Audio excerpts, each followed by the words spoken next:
I'm just such a piece of garbage. Like there's vomit on the walls and I'm naked on my bathroom floor and it's a Sunday afternoon.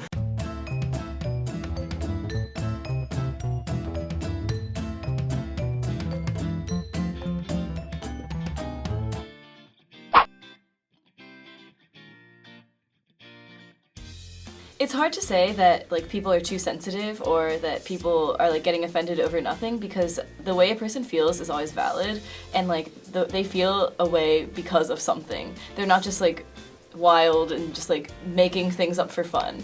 So when someone gets offended by something, like there's a reason why they're offended. I think those people who are offensive and then are angry when people are offended are full of shit.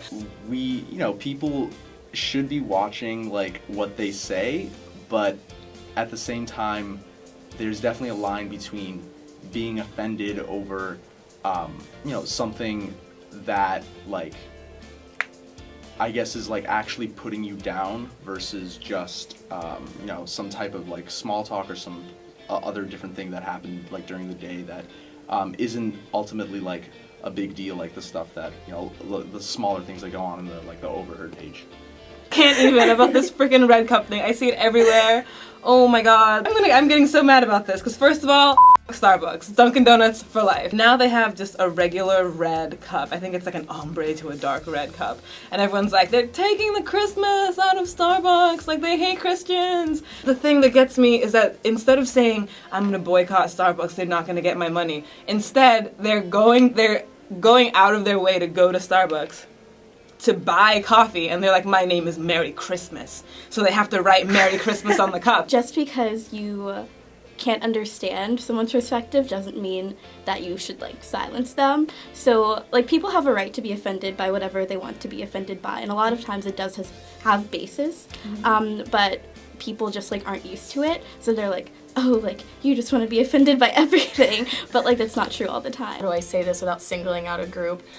White, conservative males mostly, who do not care if they're being offensive or if they're being rude and inconsiderate, because it's just a matter of background and where they've come from. My whole motto is like, if you're gonna tell somebody that something about them isn't right, if they can fix it in 5 minutes, then go ahead and tell them. But if they can't, then don't, like just go away, like, you know what I mean? Like, if we want to like get people to stop being offensive, then it's just like you have to like educate people about how like there are people out there whose opinions differ from theirs.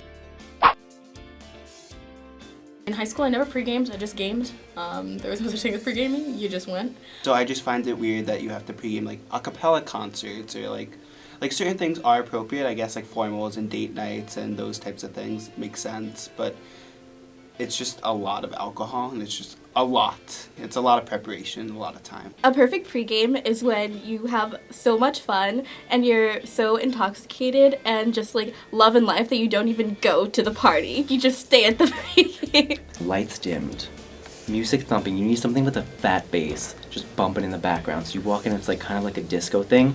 Someone hands you a shot and you just do it. No matter, just do the shot right off the bat. You're already behind. Salt, limes, tequila, clear tequila. I have this motto, chase a shot with another shot, and so I'm a full advocate for having 2 shot glasses lined up, both filled with liquor. You take one, you immediately take the other. There's no shit here.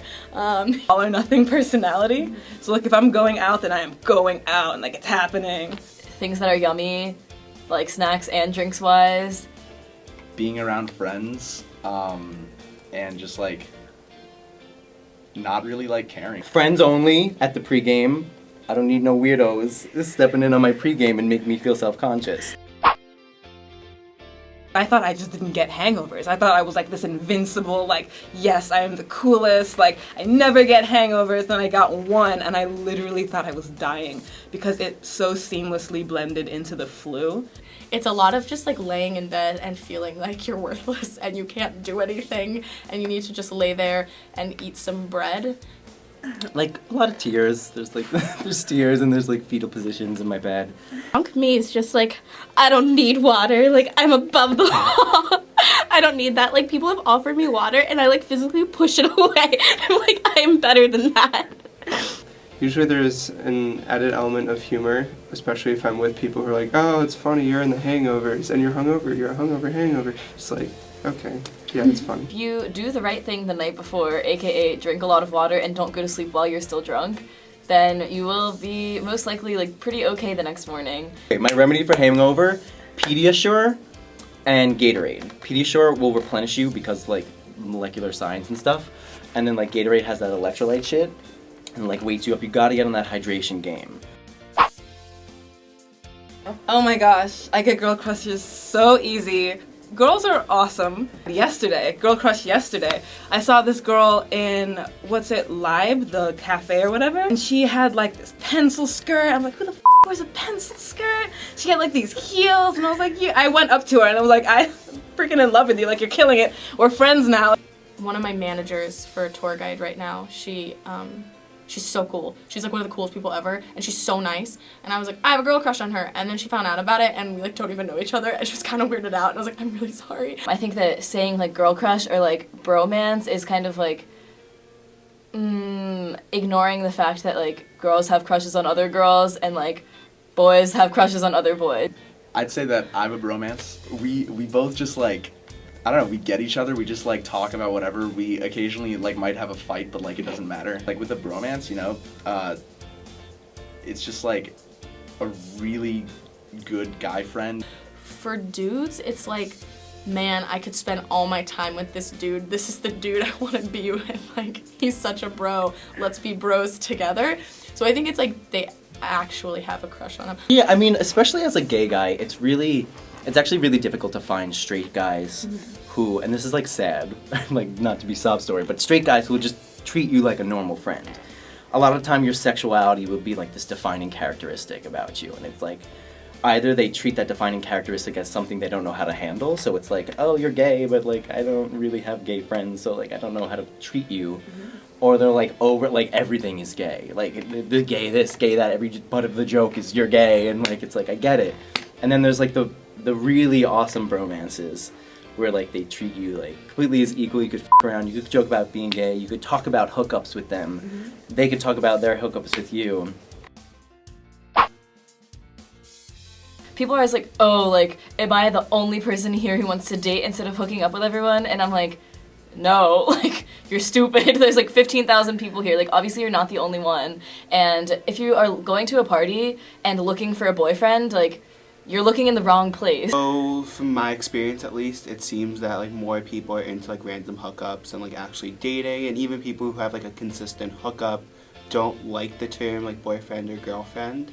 Tinder is like pretty popular at Cornell. It's pretty useful tool for some people.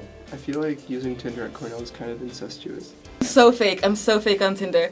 Oh my god. But then I just kind of like, I lure them into like a real life date. And then I charm them with my personality. And then we end up just being really good friends. It was the most empowering, like, just like, no, you hot, yeah. And then like, you get these people to flow in. But the thing was, there was a party at the weekend, and everyone I had swiped left on was just like there, and you just had to like confront all those faces. It's just like being like a terrible politician who like passes like shitty policy, and like you have to like look at all the orphans like that you didn't give food to in the face, and it's terrible. You're like, I'm so sorry, like it's like not personal, it's just business, guys. Like sometimes you do see like Tinder matches walking around like in the library or something. You both have kind of like you give each other that look of like, I know who you are, but I'm just not gonna acknowledge you. We have a scale, you know, the regular 1 to 10 scale, and then the Ithaca scale. Like, he's an Ithaca 7, like, which means he's like a real life 5. A lot of thoughts about hookup culture, and I honestly think that people blow it way out of proportion, and I don't think that's new for our generation. I don't think it's just Cornell. I think it's just like, that's the kind of environment you're in. If you like want to go on dates with people, then like don't use Tinder, because that's like not gonna help you find a date.